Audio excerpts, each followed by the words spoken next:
We're living in a really interesting moment in history when it comes to crypto. A lot of the proof of concepts are now starting to become reality. Everyone has to have a crypto wallet, and everyone has to have some exposure to actual, Bitcoin or Ethereum, and Solana, and some other pieces. Institutions are more bullish than retail in crypto. Welcome to this Valentine's Day special. Our guest today is Phil Sham, the founder and CEO of Aquanow. Aquanow is one of the leading liquidity infrastructure providers in the crypto world, operating in 50 plus countries, including now the UAE, where we're filming this as usual. Phil, when he's not in the UAE or in one of the many countries Aquanow operates, calls Vancouver his home. Vancouver is the only place that Phil doesn't stay in a hotel. Phil, welcome to our show. Thank you for having me. We're living in a really interesting moment in history when it comes to crypto. The election in November in the US, how important has that been for the crypto world?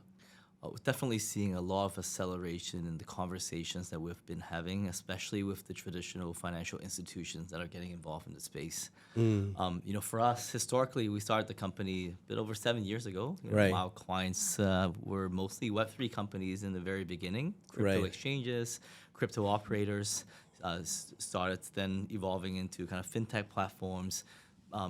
Conversations with the large FIs has been around for, I would say, since the beginning of the company. But this is now when we start seeing a really fast acceleration of these conversations, especially in the North America. Right.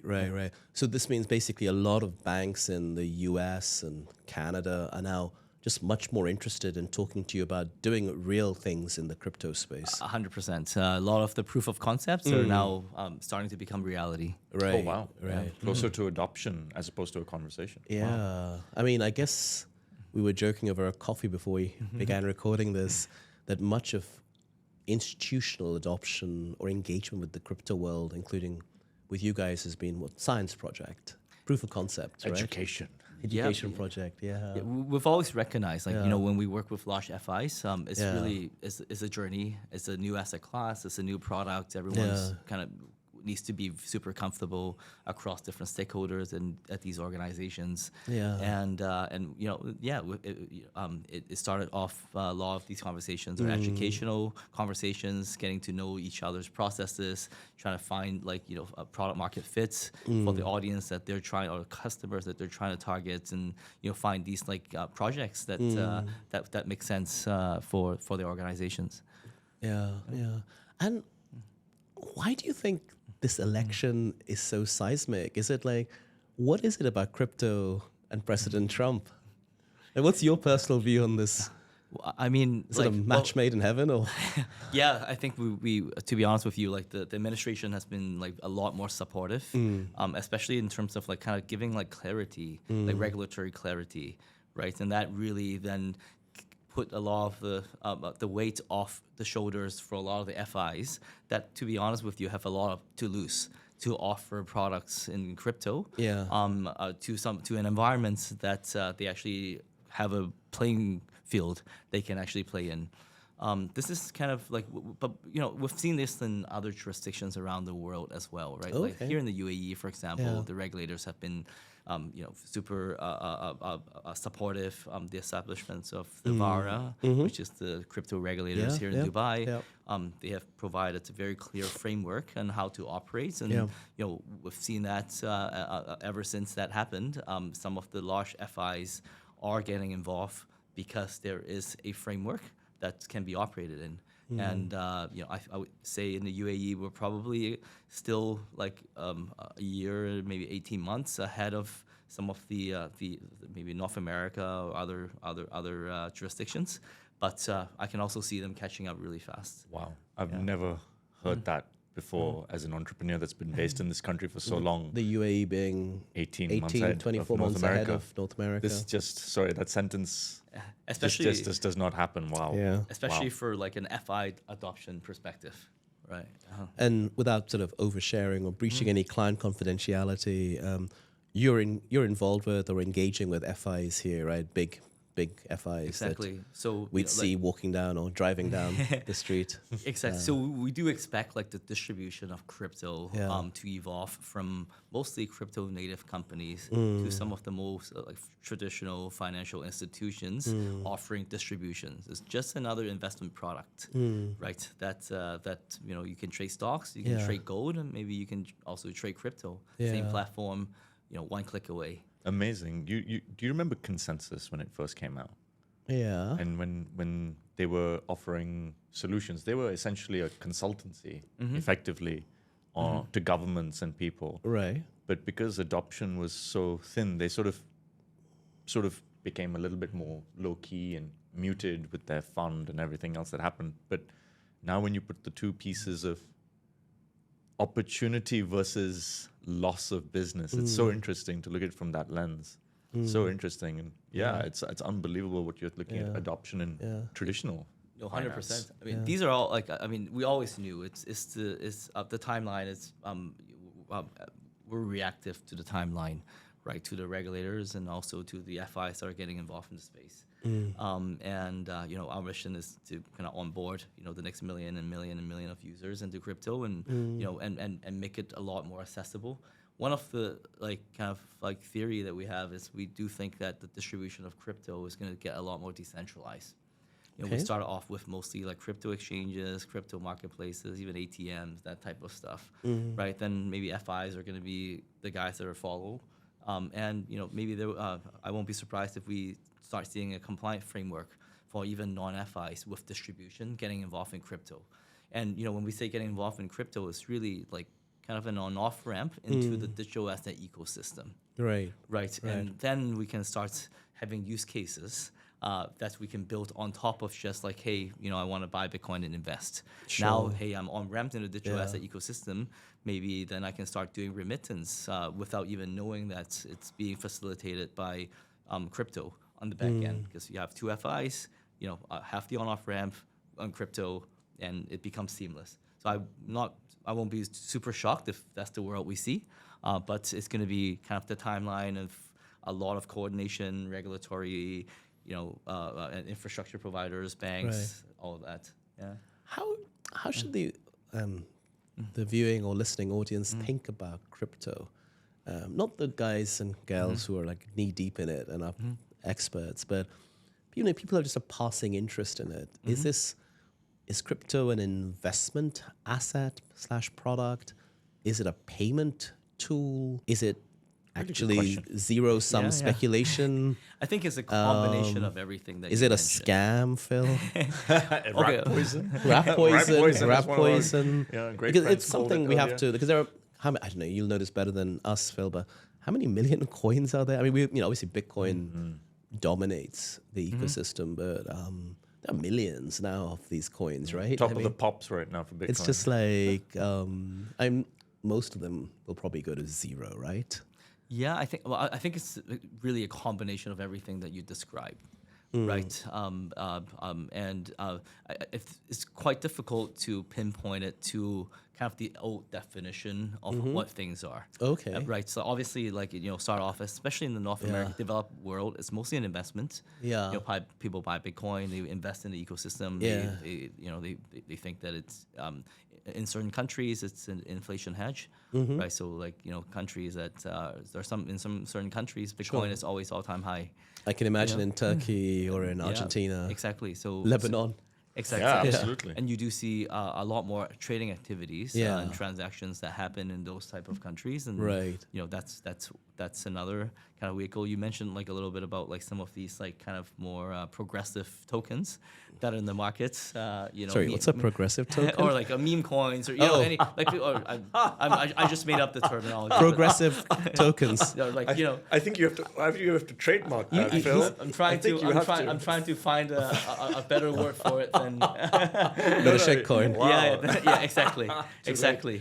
But if we start looking at like some of these tokens, like obviously like a lot of them are like kind of experiments on how things should be. Yeah. Some of them are scams, right? And what we always tell people is like trade with a regulated platform. There are frameworks around like know your product. That regulated platform would be listed on the platform, and all this stuff is interesting. Like one of the whether we like it or not, one of the best features of crypto is the volatility. You need volatility to kind of get attention and to get interest, to get headlines, and to get adoption. Yeah. Right. So it's kind of like part of like, but however, we do see that volatility is lower every cycle. Right. And, that's a function of adoption. That's a function of kind of better infrastructure, more diversified participants in the ecosystem. So, I think it's almost like that's kind of the path for adoption, right? What do you think, Gaurav? Scam, bit of fun, payment product, investment product? I think it's. Would you buy your cars with your fancy cars with crypto? Well, actually, it's funny that you say that. So the first you way just did. Well, I'll tell you a story about that in a second. But when I looked at crypto to begin with, it was far too theoretical for me to believe it was there. But when I was growing up as a kid and someone told me, oh, currency is backed by reserves of gold as well as a compound of how banks operate, I didn't really fathom that understanding as a teenager, to be quite very, very, very honest. It didn't make sense to me that. I'm surprised someone told you that, but let's move on. Right. It's just an understanding of the concept of how these things work. Yeah. But then theoretically looking at how you mine Bitcoin generated value. Yeah. Adoption for me was so far away because it was being misused. You have Silk Road, you have completely negative examples of use. I know technology is first used for all the wrong things to begin with. We know this. We know this. We won't go into that too much. But the more it kept happening is, I will tell you an actual example of crypto and cars. Okay. So about 4 or 5 years ago, when Bitcoin was, I believe, hovering between $10,000 and $12,000 a Bitcoin. And I had my Ferrari Testarossa, and that car's a vintage car from 1991. And the market value for that car was about $120,000. And, I had, different liquidity, investments, things going on. But I said, you know what, I'd like to get some exposure to Bitcoin. And I'm curious because somebody might have made a lot of money buying or having Bitcoin at $500 or $1,000, right? And they've got a lot of exposure. 10 Bitcoin for them, no big deal. And I'll take that, because I'm willing to convert that value of exchange into crypto. Now, if I had taken that deal and sold my car for $120,000. So someone offered you 10 Bitcoin? I could have sold it for between 9 to 10 Bitcoin. Okay. And if I'd done that, the value of that Bitcoin today is how much? Yeah, $900,000 million. Yeah, $1 million. Yeah. Right? What's the value of the Ferrari Testarossa today? I don't know. You tell me. It's about $130,000 to $140,000. Okay. But to maintain that car costs $25,000 every 3 years or 4 years, right? So it's an eroding us. So it made me look at it from a point of view that I really should have done something like that because my risk appetite was there. So before that, would I have considered investing in crypto? No. I mean, I remembered my sister's 40th birthday, which was 7 years ago. Okay. I was in the Cotswolds in the United Kingdom, in a village. Yeah. And we went down for breakfast, and there was a grandmother, her children, and the grandchildren. Okay. And they were all sitting down for breakfast, 6 of them. And it's a small place, so you can overhear conversations, just much like we're talking here. And she turned around and said, should we be buying this Bitcoin thing for Christmas and put it in everyone's stocking for them to have at 2,300? And I thought to myself, I remember that old saying when somebody said, when a taxi driver in New York tells you about a stock you should buy, you should run for the hills and dump it. The shoeshine boy. Yeah, you should dump all your stock. And I was like, oh my God, this Bitcoin thing is going to go down. It's going to go only one way. It can't work. It can't work. And every time I've looked at it, this theoretical movement of mass adoption on a cyclical basis has just taught me one thing in the last 5 to 6 years, which is if you have risk appetite, engage. Because a lot of people that have genuinely made generational wealth in crypto have been people that have very little to risk. I'm sorry to say that. So when they've risked everything because they can, and sort of it's less that they're going for broke. Yeah. There are people who are more measured in risk that have taken back seats on this, and some people have just got lucky. But the people like you, Phil, that are actually putting infrastructure have far more visibility than someone like me who is a speculator or an investor or someone who wants to learn, right? So, so I don't know, it's the world has changed so much that it's no longer a thought process. It's everyone has to have a crypto wallet and everyone has to have some exposure to the actual, Bitcoin or Ethereum and Solana and some other pieces, whatever you want to say is the top 10. Yeah, it's changed world. Yeah, I mean, like the ETF has really driven a lot of the adoption too, right? It's like with the ETF, there's like so much asset that has flown into that. Like it's just a lot more accessible to get involved in the space. Even the Bitcoin ETF. Yeah, the Bitcoin ETF. So that's I think that's a big part of it. We do think like this is one of the first times that I feel like institutions are more bullish than retail in crypto. I don't think I've felt this before. Institutions are more bullish than retail in crypto. In terms of like conversations that we're having. In February 2025. Or has it been for a few months now? Very short, which is the very end, like the end of the cycle, mostly. Yeah. Now, like when we talk to whether it's like family offices or FIs, or, like you can feel like the bullishness, and actually even the transactions are coming a lot more from these type of profile than retail. And why is that? Is retail getting burnt by meme coins? It's a combination of factors that probably could potentially be one of the factors. Other factors would just be being able to access these products. A lot of people are accessing it actually and they have different reasons why they access it, right? There are guys that are like doing like the putting on the basis trade, which is earning the futures spread, like ETF versus futures, right? Because now institutions can now put on the trade, which they previously would have had to open an account on a crypto exchange, right? So all these stuff becomes like the accessibility is just there that it wasn't in previous cycles. So going back to institutions being more bullish than retail, do you think this is going to be more than a few weeks, few months trend? This is going to be with us through 2025, or is it just a very specific moment in time? That's the sentiment that we're getting now. Right. I can't predict the future. Sure. But Never try to predict the future, right? But That's the sentiment, saying, but the sentiment that we're having, the conversations we're having, and the structure that these organizations are setting in place to participate is very different from what we've observed in the past. Right. And these again, and even like corporate treasury, like governments, right? Like these are all, we're not just talking about banks or asset managers or a hedge fund that's looking to provide a product or put on trade. Like we're also talking about large corporation thinking about MicroStrategy. Michael Saylor set a trend, right? He did set a trend, and then governments as well, right? Yeah. So, or just strategy now. Well, he is just strategy. Yeah, exactly. Yeah. A lot of people are trying to short him, is my understanding. Is that right? Yeah, because they want the price of exposure to Bitcoin to drop so that they have a lower entry point to invest in it. So people are trying to get crypto to come down to a $70,000 to $40,000 mark so they can jump in before it goes back up. It's insane. People are playing that game now at this level. That's how much money is flowing in and out. Yeah, they did create maybe some structured trades that people are putting on because of how he structures the trade and borrow money and that type of stuff. Yeah. So Gaurav is our resident Dubai boy, right? I mean, you visit here for work, but stay in a hotel. I no longer stay in a hotel, but or live on an A380, right? But this guy's born and brought up here.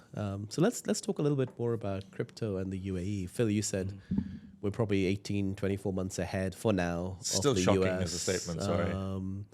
But Gaurav, how much of this is from like a specific perspective, right? If you're talking about banks adopting crypto, definitely. Yeah. The US has the ETF for a while. That's different. Yeah. The buy side asset managers are different. They've been obviously very much into the space, and the banks. Yeah. Why is Dubai and the UAE so into crypto? And do you want to Yeah. grill Phil about what the upside here is for the? Well, yeah. I mean, I can Isn't this just like? flash on the pan. Yeah, a bit like trend, that palm down the road. You know, not the palm, but the other Palm one. Jabal Ali. Yeah, Is it the a one that fad? was no, it was like it's been empty for the last 15 years or so, Right. right? How long is it now? They're obviously doing it Sold again. out. Exactly, it's sold out. But is crypto just like one of those Dubai flash in the pan things that So we all like? And of course, I'm yeah. living here almost 10 years now, so I guess I'm a Yeah, you know, it's a very good question, Ronit. Honestly, because it gives you, it allows me to explain how Dubai Inc., Abu Dhabi Inc., UAE Inc. works, right? And it's, listen carefully, folks. Here we yeah, go. Yeah. So from a conceptual stage, the UAE right from the beginning understood as a unification of all 7 Emirates that they had to come together with a unified view of how to grow the country. So they couldn't operate as 7 Emirates; they had to operate as one. And when they discovered oil, they also discovered that they had to invest in infrastructure and technology and learn from people who actually have a history, right? The UAE is over 50 years old today, but when they started, they were a brand new country. So they also understood they knew a certain amount and they had to learn. And what they did is they immediately started building relationships with people who were in similar situations and sovereign funds. Singapore, Temasek, these Mubadala relationships. It was an understanding of how do you build an ecosystem? How do you build an infrastructure? How do you retain a talent pool? How do you look after your own national interests, but make yourself interesting and accessible in a unique way for foreign direct investment? And that kept evolving. Now, the difference between the UAE and everyone else is in the world up until 10 years ago is the UAE had bigger appetite to keep experimenting. A number of other experienced ecosystems and infrastructure countries, sorry, I said companies, super close, globally don't have that risk appetite, and they are also much larger. Right. The UAE's advantage is that it's smaller, actually, and it's a hub. So they said, how do we take these unique pieces and turn them from disadvantages to advantages? And they kept experimenting. The UAE is unapologetic for experimenting and failing. Absolutely unapologetic. And that is the beauty of this country, is that they say, if one thing doesn't work, fine, move on to find out what does work. And what you found is, in parallel to crypto and Web3, this is where they said, you know what? We can become a hub, because now technology companies can be serviced globally. I'm not manufacturing, I'm building. And if I'm building in virtual spaces and companies can be based here, but I can export technology globally, why shouldn't I take advantage of that opportunity? I've built a secure ecosystem, I've built a hub, we're a very safe place, the lifestyle is excellent, the infrastructure is the best in the world, bar none. You've seen traffic recently. That's exactly what's going to happen. Exactly what's going to happen, right? It's such a small country with only 10 million that you can't expand that rapidly. We need those flying taxis. They're coming. The drones, right? The drones. So this is it. So AI also on the other side. Falcon is one of the top 3 to 5 AI infrastructure companies in the world. It's unbelievable that people are saying this, right? And it's here. And now you've got this Web3 ecosystem. So they've took advantage. And right time, right place, one of the experiments that they've doubled down on, and they opened their arms. And the result was, you saw that evolution. You saw Dubai, you saw Abu Dhabi, you saw frameworks, and then you saw the consolidation with Vara. And that was, Vara is the doubling down, right, of this whole ecosystem saying, come here, set up here, be a global company, but live here like a local. And that is where the UAE, I believe, is at the forefront and unique, that's captured this opportunity so well from being home. Now, what they're actually going to allow people to do and what the adoption is happening in the local market, does it really matter? If I'm operating X company as an exchange or an infrastructure player from here, but I'm servicing the world, and I've got trillion-dollar asset managers who are my clients in the United States or elsewhere, yes, it's important to play a part in the local ecosystem, but if I'm a global player from a local, does it really matter anymore? It'll happen organically, but it doesn't become the focus for revenue. Yeah. It could be the focus for you should service people here because you operate from here. That's fine, but it's unbelievable. Yeah, But it's, Phil, it's a what's great the- hub. I mean, yeah. What's the opportunity here? Because the market is. Gaurav gave the positive spin, so well, being fair and balanced. Let's give the other side. It's a small place. Yeah, but There's it's a like good hub. I think there's a as couple of Gaurav million said, people here. Yeah, if but- you really look at the middle, people with disposable income. Yes. I mean, that's not a big retail market, right? But is Compared it- to North America. But it's a really good hub to service the rest of the markets. A hub. A hub, right? Okay, to double click to on that. service, like, maybe like I first started coming to the UAE 4.5 years ago. 4.5 years ago. And, during COVID. Yeah. And that was the point of connectivity, Right. right, to everyone. COVID. We It weren't- it always goes all back to the- COVID. Yeah. We didn't. My first meetings weren't meeting companies in the UAE. It was using UAE as a hub to Meet service our customers around the world and a place that we Right. can meet. It was the only place in the world that was Only open for place. business, quickly, That's right. moving Yeah. fast. By the it way, was- the hotel were like 4 times cheaper at the time, but yeah, that's but Yes. that was kind of like Yeah. one of the main reasons we came to start to begin with. a hub. But obviously, it's evolved over time. The like a lot world of the world meets here. That's right, Yeah. but then that also means like a lot of the connectivity, a lot of the talent, a lot of the conversations start happening here, and this becomes like the best place as a hub to experiment ideas and do things, and have a regulators that you can you can speak to and do these projects, Yeah. and we can service clients around the world from here, right? So Yeah. I think that's also attractive. Obviously, local markets, it's it's a couple million people, maybe. But some of those use cases too is also going to be quite interesting.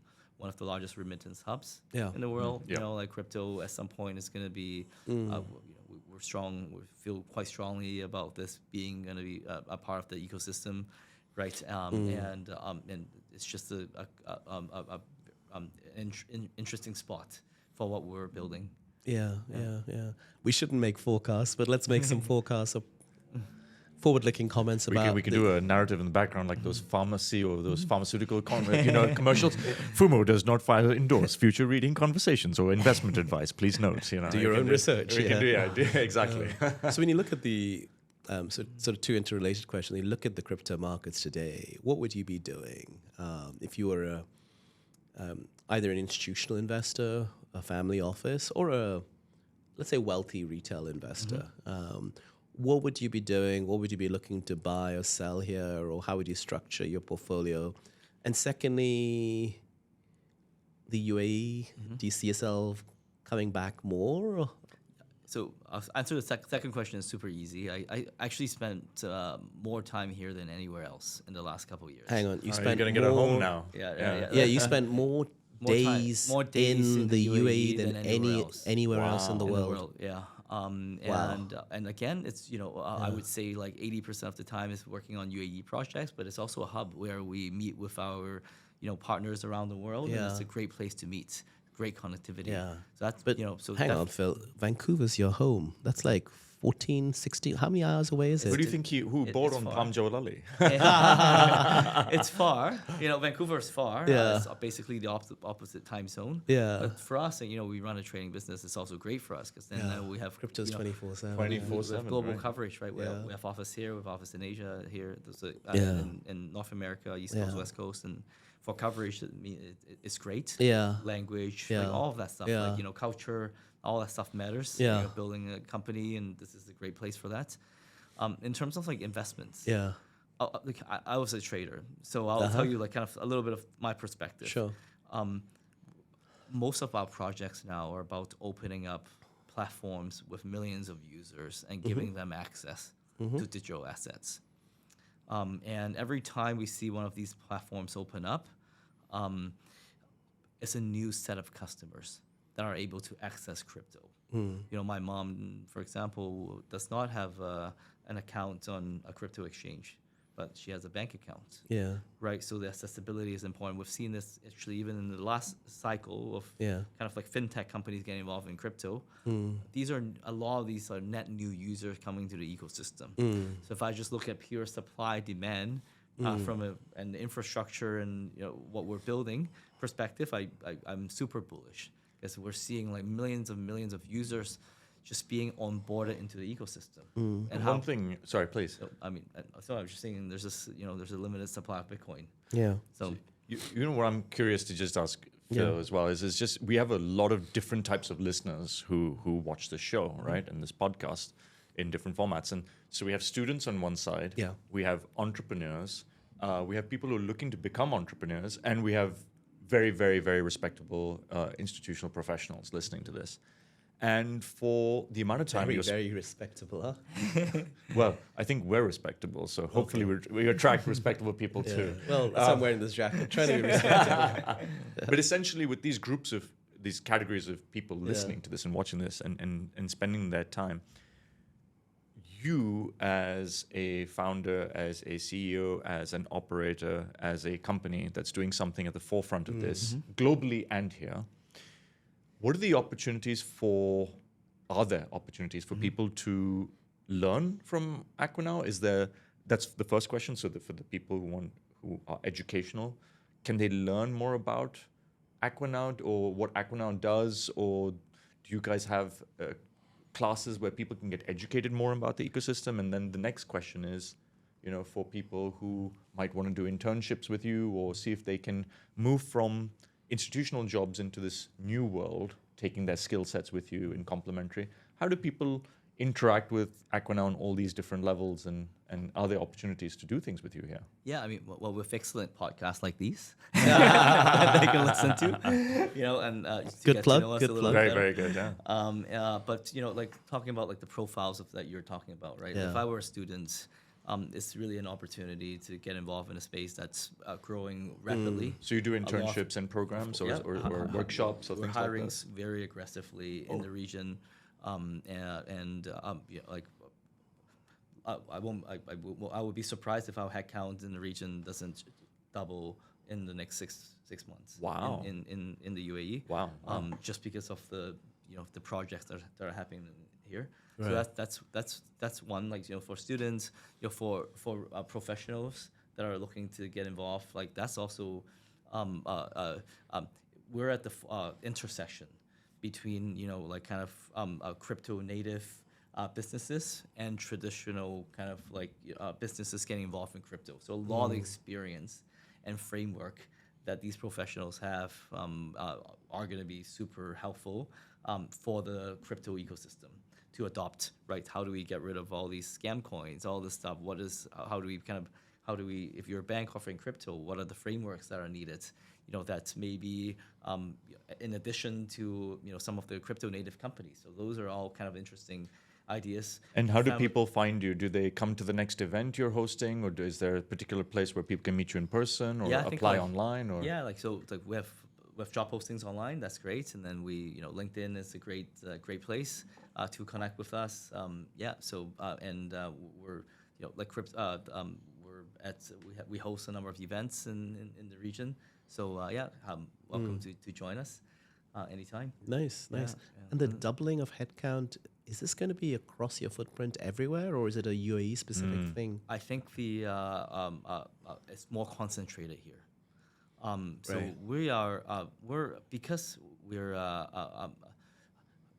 Crypto is an interesting kind of, like, building a crypto company is quite interesting. Yeah. Because oftentimes our audience are changing very quickly, rapidly, and also the type of products that we're pushing out to markets. Yeah. It's actually a little bit more reactive than I would say some of the other industries. Okay. Right, you don't know when banks are coming to offer crypto. You don't know when regulations are going to come, like all this stuff, right? So in this region, I would say, like a lot of those clarity has been here, luckily there's a lot of talents in the region. So There is talent. There is now. talent, and that's the other piece. You gotta have the right people in the right seats. 4.5 years ago, when you first came to Dubai, what was the talent like then? Was it there already? I think I think the crypto industry, Yeah. like everyone is kind of a startup. Yeah. I always joke, like it's very difficult to name 5 crypto companies or 10 large crypto companies that survive more than 2 cycles. You can sit here and try to name them. They don't. They really don't. right? It's true, and I think that's gonna be that's you. But that does evolve. Make him laugh that hard now. But that is the truth. Yeah. You know, it's hard to find them. Yeah. That's a long-winded way to answer your question. But like a lot of the talents are, you know, we're also all building these skill sets together. Right.